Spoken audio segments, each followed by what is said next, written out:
i vava upe. Nau ke hoko atu e whatongia ko hono mui mui. Ki nau tolu koe ni kuiaha nau whekau aki pe whetu taki waawhi pa mo e positive case koe i vava u. Mahalo koe teo ki update atu pe ke kau whaiongongo me kakai e whonua. I he press conference wha mui mui. E tunga koe na ia e hukumalu i.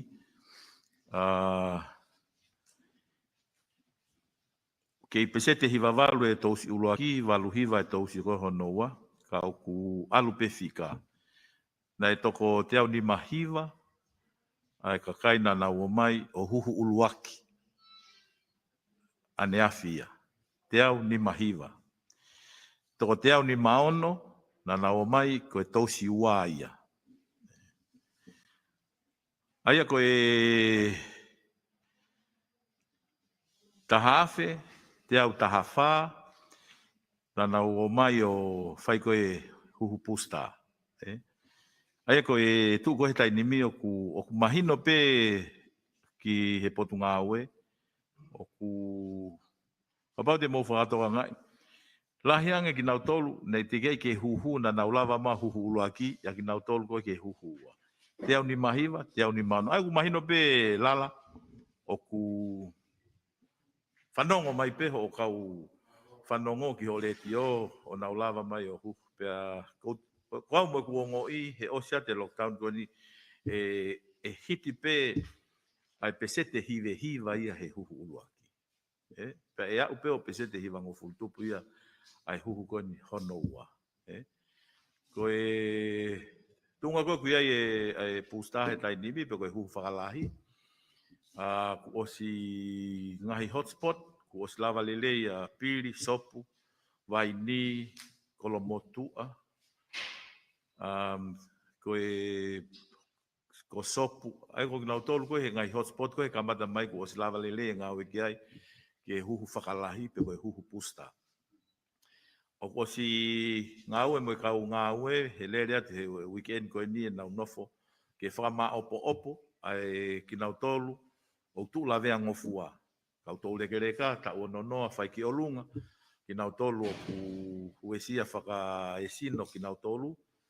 Ko e au ki he uke kaha u ko kakato mo ki nau tolu ko ia. Pea hoko hoko atu ai pe ai huhu malu i. Na e amanaki ke tau mai he ahoni e huhu whaisa ko ia pa mei nusila. Iai pe ngahi mea whakateknikare pa ku nau whenga ke tuk whafolau mai e aho tu si te. Ai koe tu koe he tai nimi. Koe rapid antigen test. Koe ngahi e fu lahi pe mo wawe ngā ue a potu ngā ue. O koe ne mei osien koe ai rapid test. Pe kuna e tau mai ane nai ai mea sivi e tahamami mafi. Pea ke ngā ue te kau ngā ue ki hono ngai process. Ke lava o tuwage mai he whiawhini pe koe pongponge au hu. Pea koutui lala koe tau press conference hoko. Ke lava o whai haki i sivi kau whai ongongo. Ke mahino pe ku tau kau tala noa koe niu tau ke hao katoa pe. Mahalo koe ki mea be ko manatu ke whakahoko te tai nimi. Malo? Malo. Tau aho ni tau taktaha pe whaikamari. Son.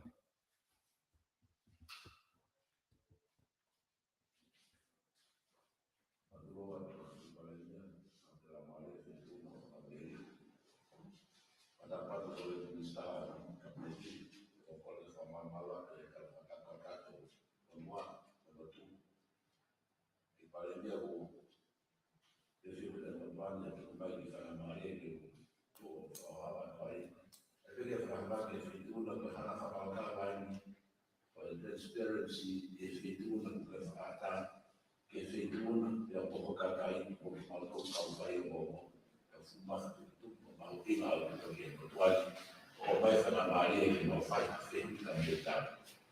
Koe, pamaroa, Ese qui siamo lì con la volta che poteva ma la causa aspetta che si sta caldo sia vai la lì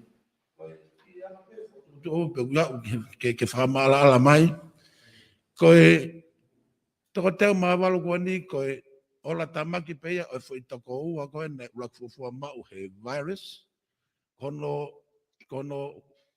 iku angani mau toko teo mawalo, pea ihe wika kua sine e statement he feitu una, na ta puni a kai e whaka eke, na hiri e whakatotolo, ne kai ke mau ha whakamatala, whalala anga pau, mei he monitoring team mei tahi, pea ko uhinga ia a eku whehu i ko ni, pea eku kei whalala anga ai, awa kau a whanua i wafkun salote, ke tau kei hifo mai pe koloa, te kai ke tau lava mau ai, kei si uruaki mo uhinga na e hu mai ai, pea mo kei hu mai pe koloa ia, pea koe whakasi pe, ek minister ke whetuna, ke whai mua koe tue tai mini mahuinga ke motoani, koe ti text na o mai koe self-isolation e kau Steve atoa, ki he wike tolu, kuna te whaki pēnā tolu te whakahoko ngāu e taimita tau na uoko awe ki api ke malu. Koe ki whewi pepe kua umai mo ripoti koe me wafu, malo apito. Sone foi fehu benda da was to ta no ipe. Ai breach ko protocol ka wai go hinga ai ko protocol to no that's final review. Ai wo ho ko pe fa hi fo ta ho pe fa hi fo ta va puna. Ai tu ke ngai fehu ke ke. Mi sa mo yo pa ne. Wa ne fi tanak mai ke. Ai go lau ko le ko fa ngo nga hi kai ke to li li we mau ta li ma to apa te ke to e ke me pe fehu ta ta. Apa le va ku te ke to e ke mai pe e kai pe ke to li li ui pa te ta un le va ke fe ko ko ko pen ke mi sa mo ke to apa wa ne ta na ke. Yo, malapito soan hange piko ngahi whamatala koe, ai ngahi tuuni ki ngahi whatongia koe e uafu, pea te hao me review team, koe mea koe kono whatotolo i koe mea o kei whae ngā koe ki ai, pea kotea ku osi maala ala peia, koe tunga koe no pehe koe ki kau Steve toa koe na nau self-isolation ni wike tolu. Koe guideline pe koe tutuni ngā ue koe ni whekawak mo ni hange koe ni. Koe positive cases koe whika ua. Me he aha uluaki koe o February. O whahako mai he guideline koe osi koe aha uluaki ke se positive. Kai ki hanga i whakailonga. Kala mai lewa he mea aho hongo fulupe ke ata ko ia.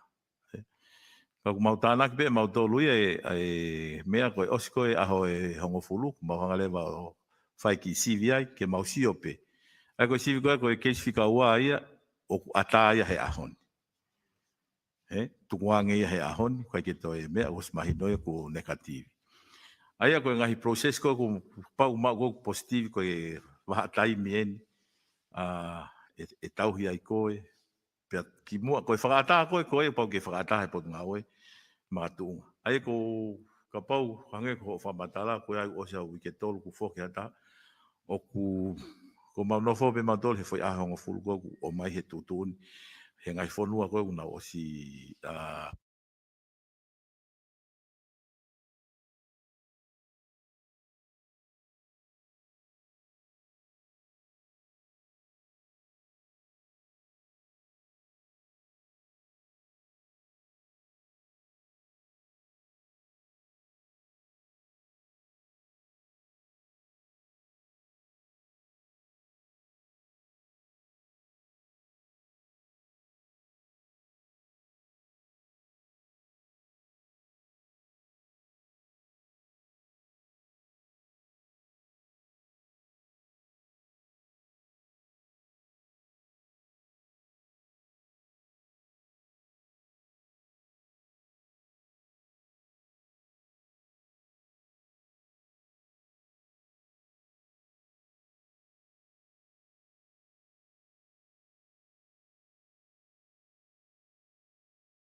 Agora eu vou falar para demais.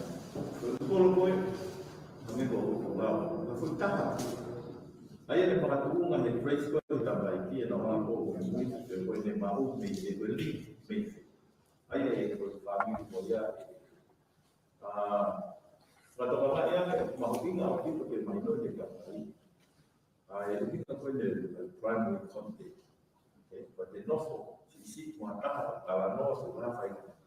Sisi yang diminta itu, untuk itu yang diminta tahan.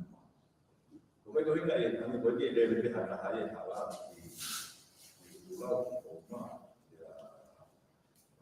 Akan dibuat itu.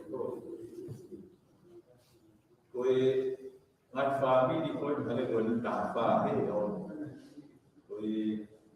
na to mo lo ma ko ni ban di family ala ai ko to ta to ko ta ta no mo be so ko pa ai a saya na mo foi ko family a be pe ko ya mai supply ke na fa be na to le ko dia ma ho na ko na mo ma ko to mo fe na mo foi ni fui a mo fu ya fa ko ni ko se ya te na la ka ai ko la ta na ni be a ko sa ne ko fa ko ba ki a na no ko ku fa ta ki ko ku fa ko ko to a ki ko ma fa ni ko ya ke na mo fa ta ko fa ni o te le pe na mo fa a na ko ya be ma ni no ke te mo ko se alba tu ke ko ba ta ke la se ma ole no fai hata hoje fafanya haya kuya ipe ni na ndo na hapa pia ukui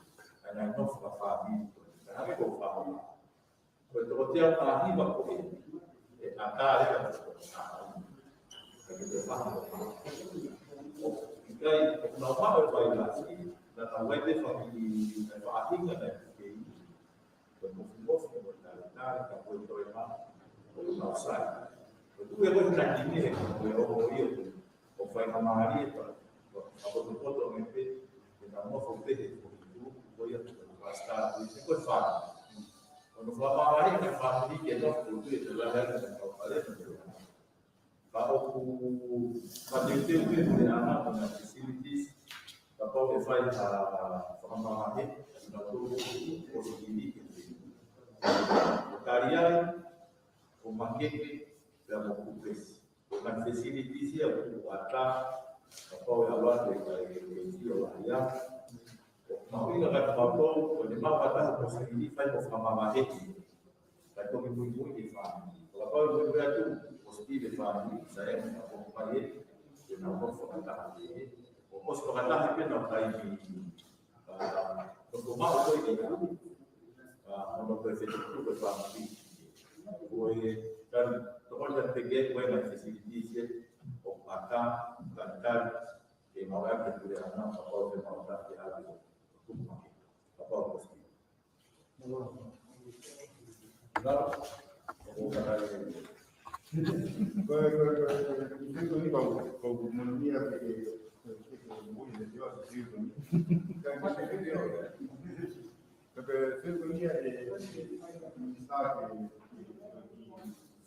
o telefone não é meu, o irmão que a gente está tentando de uma, cada que eu também eu me amigo que uma algo por aqui sobre uma, na telefone para uma informação a ser porque é que uma uma vez você que faz da gente na telefone que eu feito cortar e como está que eu para venir não sei o que eu cortar um pouco de tempo pode ter na ter lá civil perché si capisce quello che è il vero che la fa che poi shopping di poi di lava o qualcosa di tiriva che fa quello che con poi di tutta una lava via o stocca ma con di fare qualcosa non fa per che cai di tutta shopping che lo fa io allora vedo là quando vedo che prende un po' Sulawesi o foi sabendo e o outro era uma tolo que eu não vamos jogar para o mais para o ar que foi capaz o kali apa, o se na we na pai, foki mai e lo que vai ter que na pai e ala que na o mai ma me pa na pe que no ma pa na lai na ai e lo na no. Pues vai pe tanto de topo de spendere do campo de vai pe ia no fa. Entonces de spendere o mai si. Poi mahala di mahala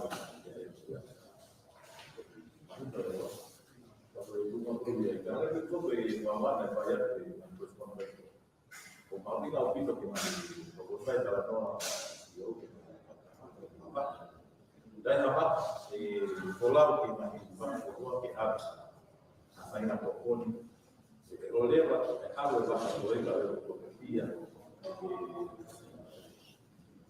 la poesía ya no diga que fai sí puede cada todo que mai no tu questa di fobia poi che la battaglia sta la paura io mi la faccio dopo di lo vedo da loro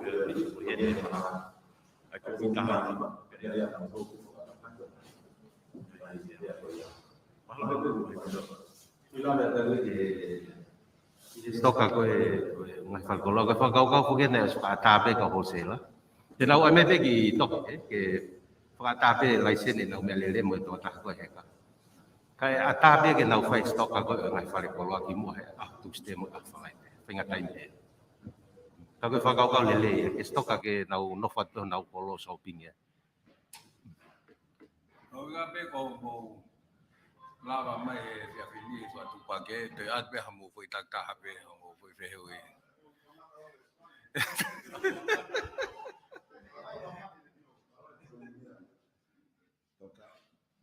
Koe ignis la mo ui. Amo mole pena ku fai toka ngana fotahe feituna. Kai toi fe. He ko kou ke pure i he taimine mo ui mo mate. Koe tonu koho o whakafuafua. Koe tonu ia ki tongani katoa. Ignis la mo ui koe ia hapalani loa o foto tu ka pau te tawa watu te au mavalo e ahoni wange au apongpongi ke hafainga whakatapu-tapu i te ke hanga o whare i moho potunga aue a eik paremia ke loka e whanua, loka tahi, loka mouta. Kono uhinga ku taulawa tautolo o mau i malai wapuna a suspected case. Ko tahi, free right mai tai mine vailasi, he te kai ke lava o pinpoint he monitoring team, mai security, pe anga fefe na mau ai vailasi. Pea kou tui malo, koe whare i tau pota e whituna, ko koe te mau whakangonga kia e whanua. Koe wā pe ia, ek tokon pare miana toki mau mai, e ki whamatala me kaenga he tuariku tonga, kaenga huakawa me riku. Koe ki matatahi kon ko whātumu, o kei talangata ape kaenga e wau na waka pe nau toluia, me e ua ki whātumu hake kei pa te o me whātumu, o ika ke fōi o honua na a ilo, kai tau alupea ke u kolo kehe. Ka was whakatai he tokon paremia, fōu mai tau riki, sivi, mi te tahani ma ilo atapa mo whakaheka. Koe angaia e ki whehu i ku whai atu i paremia pa mo, ka whamore pe he. Whehu i ku whai ke wheitu ona i nistaka ke, kai mai mua ki lawe ki ai, maro.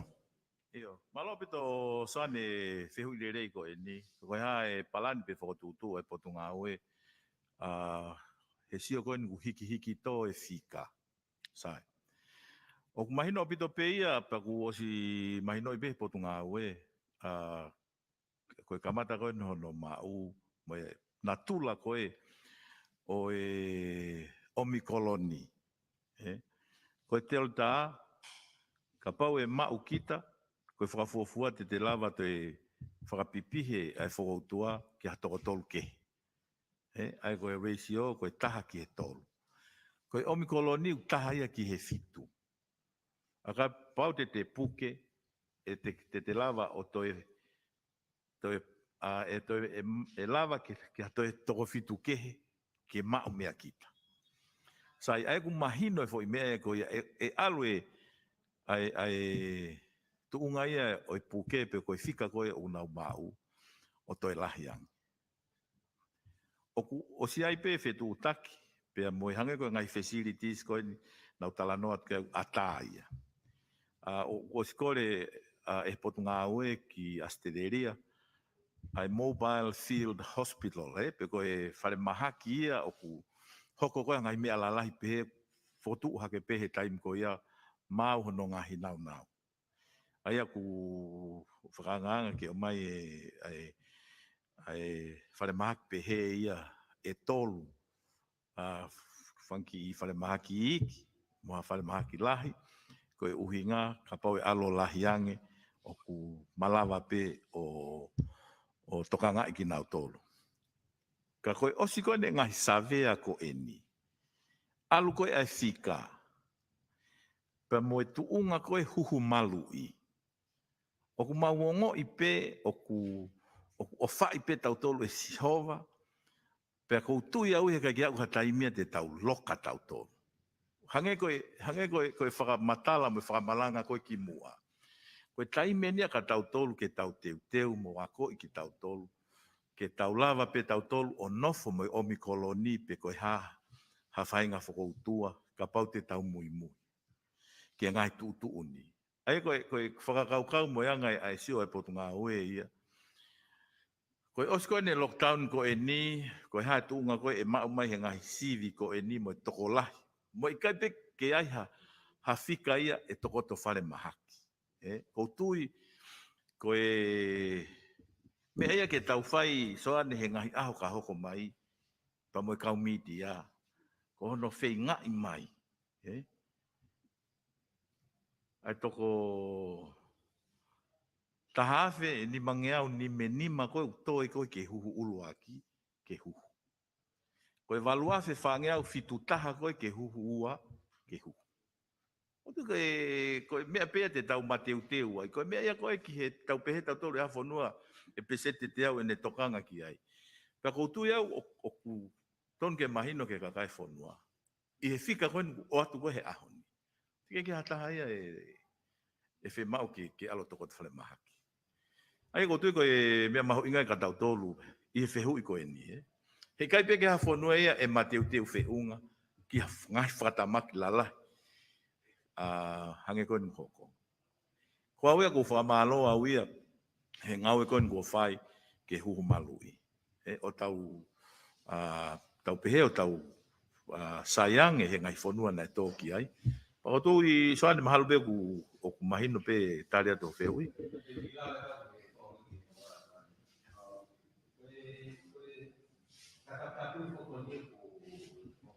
Ihe malu-malu o e lao whatu pake. Ka ke ngata pe mea whatu pake whanua ka koe lao ke mo ilelei whatu pake. Ana e inga whaka hono tau whikoe ke ua e whaha alu ki e ua tae sivi. Ke ua ea o e Omicron ki e ua. O tatau pepe mo hau ki e ua ke malu ina tolu. Pea koe uhinga koe aia koe taim kou nau mai ka ke whai tau he tuti ka nau mai whatumu nau mau mai lao. O kole peau ki he kainga whātum kou nau i lofa e whetu tak mai ke tala ke kau polisi. Ke nau whaha ngau e kia he sayang e ha tau hovare pe ku mawhola me ai e ua ke tau ilo e tau tori tongan. Nā swai whoke ki siwa e whalmahaki mo nau to sambol holo e ua nau confident o ke hao pe whanua a e ua. Ta tau pea pe mo aha tūsi te mo aha whalai te. Koe whaka atawho ke o whaki shopping ke ki stock up e mea toko ne family. O koe ko whaka ataia ke te aluai me he api koe ke he api koe. Ai ko kore pea koe ke he kakai whono. O whamai o mo ki pine hifo mo sio ke he wawe ma whola ai mea. O koe kai ko whaka kata mea e taimine. Tau sio tatou me tabole number sia he. Ai whikai he press conference ko toa pe. Neongo ku tau whawheta i pe kai ka hatahe puke lahi e taimine. Whai he lotonga no whai pot ngai mo nau lelei taha. O kore pe ke kai whono mo whakapoto e taimine tau talango fua pe ke nau tutuni whai mai. Ke lava whai mo stabilize, mo contain, mo lava mapule e mawhola e mea. Ka tau sio le wai ke step oko. Malo. Kala.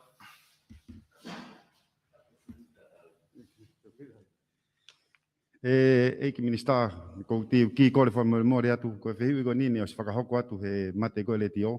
Ko ki kore pe te whihui atu pe ke tare whihui ko ni, he ko hinga te lava ui alo lipo te mea, e kinonga nge ke kai pan whanonga mai mea pete ke mea mai ka nau tolu. Ko ki wheui peni e nai te repeat atu pe koe home atu ko ki e wā koe tala no ku whai he mau ki kainga ko i e wā ne whakahoko home atu ki e wā pa puna mai whakapuna mai pa sese ki tonga.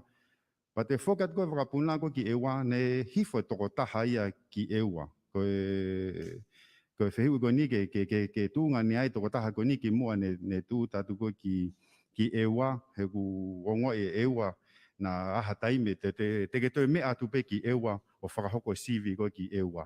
Hua koe ki ai ke kore tu pe ke tokon pare mia ke ne whehui ko ne no si alat pe ke tokon pare mia ke tawhaki kona koe ai tu site mo e whalaite pe lava whakata ki whangi tiliva ke lava tiliva u whangi wharekoroa iki kona koe i u area ke na lava he ku osi ha mai ripoti me u wharekoroa ku si stoka albe ke osi na ko uhinga ia ku ke i hawa koe kakai ki kolo. Pa whai wha osi pe nia ki he whanonga tō tahani wai repatriation flight e tolu me whetu e tolu e u te teu ke o mai ki tongani ke whiu peni ke potunga mo ui tau ke lava pe o whae ngaue ki he repatriation flight quarantine ko ni moto ngaue ki he kumi koe u COVID koe i tongani. Malo. Malo lala. Ke u amana ke au ya lala ku tu lo fa mai ho whehui. Kage, te u tali ate e whehui koe ne ulaki whakak mo e kes koe ni ki e ua. Ko ia lala koe aho tokona kia nei whai ai koe wholau e motu ani mo e time e potunga ki e ua. Ke whahako ngai whatongia koe ia. Pena e ave mautolu he wakapuna tuku ki e ua, whoki mai wakapuna. O ave timi ki hapai, o nofo i pe wakapuna i hapai o se savea, ana nau foki mai he fiafi, o mai e kau ngau e koea, pa mai timi koea mi hapai, pe atoki alangia e wakapuna ki e ua ke mao mai mga he specimen koe ke o mai koe ke whahano sivi. Nau toki lawe ia he motuani na ia e pasese na alangia mo e wakapuna. Pana e whai pe ngai whetu taki holo ia ki he toke tāpule ke whekau e toko tāko ni ke isolate. Ka e tō ene ki specimen ke o mai pe ke sivi o whapapau. O ku mahunga pe whoki. Ko e taim koe nai hoko ai koe ngai hotspoti, koe ngai whetu, koe ngai whamiri, koe ku mea. Mahino pe ia nei kai ke ofia e toko tāko eni. Pero tui e toki whia maari e lelei e ka inga ia ka pau e osi au lako hono sivi ko hau tunga koe kui ai. Ko e ngahi mea koe ni whika wako mo e whi alu aki. Ko e hau fo koe ki tonga ni koe mea ia ki nau tolu koe ke nau o mai. Ko e mamahe koe mi he ni he tunga koe kui ai e COVID tahiwa e omikoloni. E whakapoto anke nau sivi ke whapapau pe ku nau alu o kusaipe. Whakapau koe whaunga e u tānoa koe ki ai a soane, ko lau soane ho nofo koe i tongatapu ua ka ke ilo koe ngahi movement holo a tongatapu hiwa. Ka kono whakatoa, mahu inga upito pe e tau whengawe aki. I he taimi koe ni. Neongo e tau pe he hangi ku ngari tō maa ka koutui ko tokon koe mautui mautolu ia mahu inga ia e ai huku malui. E tokon laki he. Tula me te ki he u whale koloa, no stoka piko whale koloa e u kolo. E whoke e whakaamu ke taktaha no whapeo no kolo, whai te whakatau. Au maino pe ke motuani o ku, io pe aku whakaatai, pe aku lawa lewa whakaatai kau wholesale, e nau lawa peo stoka he u aho koe ke teu ke au ke tūste mo e whalaite ko si sai whangi whale koloa ke taktaha lapo whakatau no kolo. Au maino pe ke motuani koe u service e whima ki koloni. Na ulele mai pe ne nai wakai holo he mea. Kau e panke, kau e talafsilini. Pea o keikiu pe kakai. Koe kasana na ulawa pe stoka be mo u feitu koe. Kako kole bene aku ki he u panke, ki he talafsilini. Pea mo e u talafsilini private pe mo kasa na lava ke to ki spread e na nga tuku na ha fangi feitu I ha ke mo hifo ke ave ke ai na service ko tai o mai ta lafsilini te o silo pe ko tamago no foi puke mo ho fo ko tamai ha tafu na lava ke na ki anga o ki tu pe hole na service ke lava vahe kakai kapate na ai pe foi tau pe ai foi fale tai nuku na o ge ai pe mo talafsilin ko panke mahalo ton pe ke fai mo hasio ai pule anga ke na lava o kage kako anga fa kau pe fa ata pe ai ko mai pe ki to hia ko le o mai license me ale me ke tiliva ko u kolo mo to ta fa uri ka to me ko fa ata pe ke fa ho ko he u a ke he ko nga ke fa fa nga mali ka tu ke to fa hasio ke u service ke he malo Malo. Koe whikau kon mo e whawhok mai kon e tau kai ngā tō ngai muri. I au whai he aho tūsi te kahau. E wakataha me New Zealand, wakataha me Australia, wakataha me Fiji.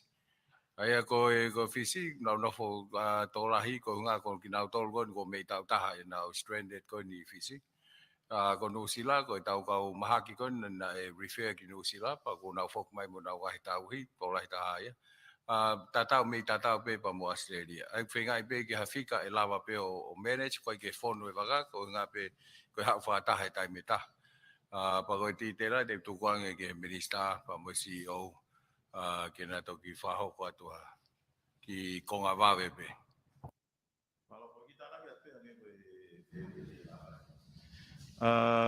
Koe ngahi palani koe ke whakafoki mai ko tau kakai. Pa ko whambe ke mahino pe ki he kakai whanua. Neo ngoi whai taim whai ngata koe ni. Kau ku loto la he CEO, mo ne kau ngawe, neo ngoi e push ke limiti. Kau ku tautui e hanga pe o toa mai iwi ka ki tau tolu, ke whakakate whatongia. Ko fish, me tau taha e tuku waka i e kau wholau. Pero koe tau mua e whakafok mai koe ni, koe ki nau tolu koe ia e kau health profession, pe koe kau ngau he potungai mo ui. Whe mau ke nau mai, ke nau toko ni ha taimi te mau puke ai, pa nau hoko a te whanonga. Koe katoa, neo ngoi pehe koe waka e tolu. Mi Australia, ko au New Zealand, ka koe facility pe taha te mau tuku ai, ko tanoa. Koe capacity pe no tanoa. Ko New Zealand, koe kau mahaki na nau tuku waka ai. Ai au whafuafua koe kau mahaki koe he toko tolua nai pe tolu. Manatui koe kau mahaki, pa mo nau ngā kau tauhi. O kuia e ngahi e kau mahaki na e awe ki nau tolu, pe ne kai ke ola lele whenga nau si pe kia. Pe a tanu nau tolu ai, ko nau kau tauhi, te nau whoki mai he. Uke kau health profession i he New Zealand, kau e metro e nesi metroni, te nau whoki mai, ke tokoni ke tau ngau he taim whai ngata koe ni. Ai ko kuhinga e lala e ku lawe koe ki ai. Neo ngoi taim whai ngata, ka ku ompehe e ki e lotolahi ke CEO, pa moene kau ngau e. Neo ngoi fo i taimi koe no ku mawhatuki ai, kau kei mauivi pe. Pako whamalo lahi ke CEO, kau mai, kau ngau e, he nau loto lahi, ke whakafoki mai ho tau kāinga koe ni, pea mei Fiji, New Zealand, pa mo Australia. Ko Australia, mahalo ko toko whanoa pe he flight koe Qantas, aia koe hange koe mea e pare mea, ku o mai whakawheunga pe, ke nofo pe he ki wheitu koe ni. Pea koutui, ke eongo atu kia New Lolo Prescott mo e kautuku waka i Fiji, ai ongo koe ni, pa ku o siai pe ngai tu uni, o ku awe ki anau tolu. Neongo o kui hene o mi koloni. Kau kai ke whakanga loku ai. Pau pe ke nau CVPCR, ki mua pa nau o mai, o ku whapapau ka ki nau tolu, koe taimi te nau heka mai he waka, te nau tui e mask o N95. Pea ku kore ke kahi wakapuna koe ni, ke ua te provide, pe toi oange save ha me akai i he waka. Koe hina inu pe ke nau inu. Koe uhinga pe ia ke ua to e nau mas pa nau talanoa, ha foi half hoa, ka mahu inga ke to e maluang. Ai koe ngahi tūtūni koe ia, ko sfai pe whenga e aki, pa mo ngai ki kautaha wapuna. Koe mau whenga pe ha whainga maari e ke whawhainga maari e. Pa mau whamalo hen ke a kisione Finau, ko Paula Vivi, mo i kautonga koe ia e, nauhanga o ki task force ia na nau nofo o teu i motokanga ai timi koe kau hau koe mei fisi ke na wa mai.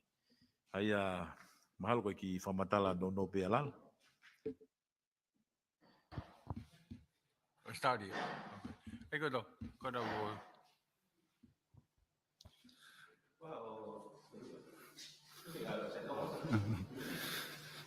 Ko keisi ko I wawa u e minister. Ko e tō taha pēna ngā ue I wafu. Pe ko ha ko taha na whoki atu mi tongani ki wawa u e keisi ko I wawa u. Ko ki ka venga pe taha mahau te keke whaohake ka te ohake pe ko ngā naha taimi ku hoko ai. Mahino pēna e swhai tokanga kia e mitia. Ko e tuunga ko e hono lewa e ahe drugs I he wafu. Mahino he taimini ulahe u tākoku o mai. Pea ku wawe ngā ue. Ka koe wakai pēna kua whainga maari e ia ke hu mai ai e kau na wainga na dore taimi koe ni. Ma te whoki mo tau neti. Na kua mai a laku takai holo hoi taimi niu na stoka ai kai toki o ato whaimaha no kuwhi. Pe ko hatu unga ku ia ia ngā ue koe ai task force ko ia ki ai. O ai whangi kolo ia. Mahino pe koe nau si tak whenga pe ke malu iho nau ngahi kolo. O kunanga na tolo ta ofi e. Ai hu kolosi koho nau ngahi kolo ki ha. Koe hae tu ngā whakalao koe ki he tu koe ia. Whaata te mautolo atu. Whafoki mahe kolo hoko. Tala mau ta ofi ta ngata peho mau mawhai he whiwaha koe no mautolu. Mu whai teri hatu mautolu. Koe hae whakalao tu unga ki hono ta ofi. Kau mahino pe mahalo ko si whenga pe u kolo ke. Ta ofi mahalo mana wasi ibe ke mahaki. Malo. Koe ka whewula ki tau. Malo mau tale tale. Drugs, eh? Ia. Koe keis koe wawau. Koe o kei lotonga ia e timia ke nauhanga mui. He ko tui ko kua pong ia e toki mahino lelei mai e tunga. Mo e ngahi sivi koe no ko mai koe whai mei wawau pa ko tui e toki mahino koe pa tuk whaha. Ia, koe tōtahi a koe nina I wawau pe ia. Ai koe nau whenga koe ni ke connect. Ai ngahi mea mo e kotu e to e ki mahino nga pongpong. Kai ke te mahino ke mau mai ngai whamatala. Mo e ola ngai sivi na mai me wawau pa toki. Ai kau gila ka tau ke trucks eh. Mo kapate mo whanau pe le te whakamatala koe a kilemete wahe. O nau whakawa pe utalamo. O ki kai ala te kuli mea. En ko nau trucks. I kuli koa lue halo ai ke whapapau pe ukao e utapa tok tufaki. Mahalo ke nau mesa pe ia mo e whaunga o nau lava o ngau e ki koe ke identify pe koa hamea ke he talamo pe kai. Koe haa koe mea hoko? Kolosi koe he ukolo.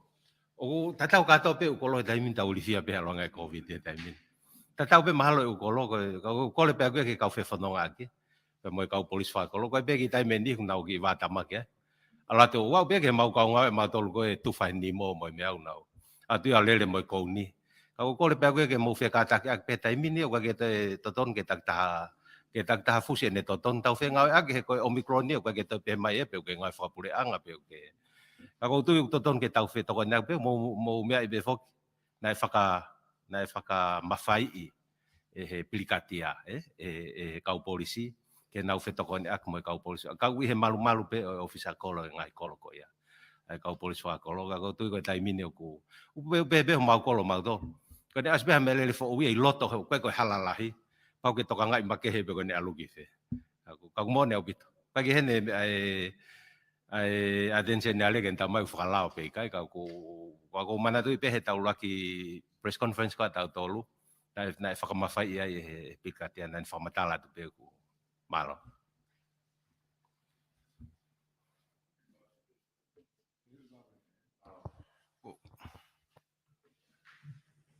Kalau pito pandemia bangun fia pito hano afoki mai repatriation flight ko ni ko me peta ko ki fa mama fa kiai na minister mo ui talo statement me comment me fituna ko ki vaila sita imagino ko ki vaila sita mama o fa pe kai ko hinga o mai ta ka flau me muri nga ko ne mama amo ene ta imagino ka ke lo tonga ho me amai ko na ko mau ki text me mitol mo ko ki kau si fahinga fo tua ne ave me tongan ko ofa e pure nga tonga fai to o pa o mana ke na fa fo ki bai te na fo hanga ton mai pe ki mala wa puna mi fale ba ko le mai pe ke o mo te na mana to quarantine kana ho ko pe hanga ton pe ki up your home quarantine ai e ko ka ke na te afi tu ke na hu ki ai fale ba ki pe airport no galo fatonga unga pe ke ki lave mai fi tu na to ko ni ai pa ko fa o si pe in worst case scenario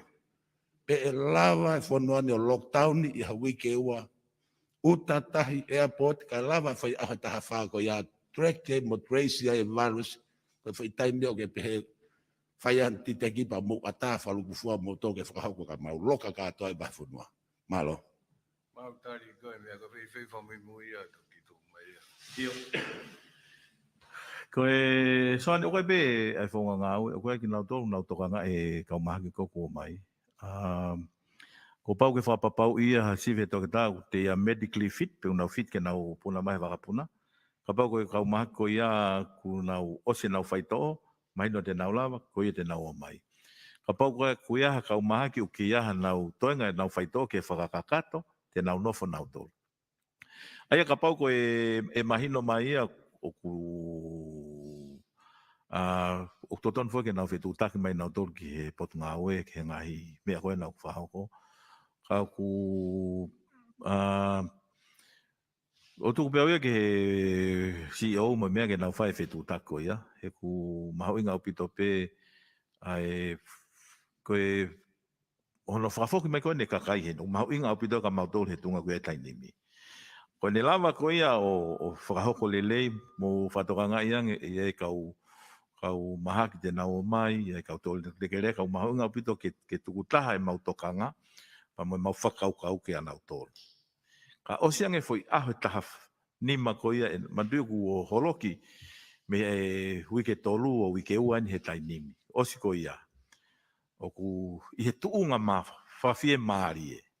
E kamata lewa e whakaukau e pure anga ki ono whafofoki mai ho tau kakai i e full time lo loa kunau tuku wakai i muri. Ka ko tui maha ko utari atu ia kai oange ho foi fehu whakamui mui ki he ikparemia ke ne hanga o whakakato atu. Maro atu soane whehu ko ia. Ego whehu ia, te pēne tau lawa no whawhare a foi wike ua. Ta e toi alu ki tua, ta e toi alu o maha mea kai, mo Hawaii, mo Hamea. Ai ko hinga penia ke neo go fa whakaukau tau sio pe practical ke lava ai ka kai tonga o mo ui ha wike ua tai toi alu ka fe tu o ma me aki ai ke tau pe ke mau me to kon me ai ai ko ngai me pe ku fai ko ki ai whakaukau o sko ne wike ua tau sio le pe ko ha me fo ngai ta pe ko fo ngai pe ko ni pe ko fo ngai ta e whiunga mo i ātakai pia mo e tuunga koe o CV mo e tuunga i mahaki koe tongani e. Au tau unu pehe atu pe kai ke ulawa tala tu hai mea hoko e kahau. E whatatau ia ki he ola koe ni e ngai ngāwe whai put ngai mo ui. Whamalo lahi atu kau whai ngong mo lawa mai he whiawhini. Whamalo mo tuktaimi mo whawawau e ka mo lawa mai. Sai pe toa mo mi te wani ma ke mo api pa toki loka. Wai be ki taimi wawe pe ke mo wa o tai ke. Ko malo ke ton pandemia ka mai o ekmisa ka mai si o we pun ngai mo ui. Tuk taimi ko ia ka mau la mai ko ni. Mau inga pe ke tau ma po ta no e ko nei foi ala ki ko nei ke si o ke te ma valu ma ton pe ke fa ta no ke ai ke ngahi palan ngai foto tu ai puleanga. Tu ka fa mate teu ko nga pe ko algon ke lah yang ko ke si. Pa ko inga ko ano wagai at ki mo tolu, ke mo lawa mai he whiawhini, ke tau tara noa, hirna lawa toko ni atu no whamalala, ke he kāinga tonga. Kai ki taha mea e whahokot kai tā noa, a te whakasisi o mo time ke mo whoke, tau whawhita ko topi ke o tua, tau au mai ke whakaosinga koe, au ke ngā o koni, ne o tau lotonga lockdown, whakakoreat ke tau whaos. Whakoi kres tau i kisiru kolaisi, o whaita mai, whau he lau maari e maani o ni, tungu ai a mātoruni, ko nā hili, ka whaipio tae gata.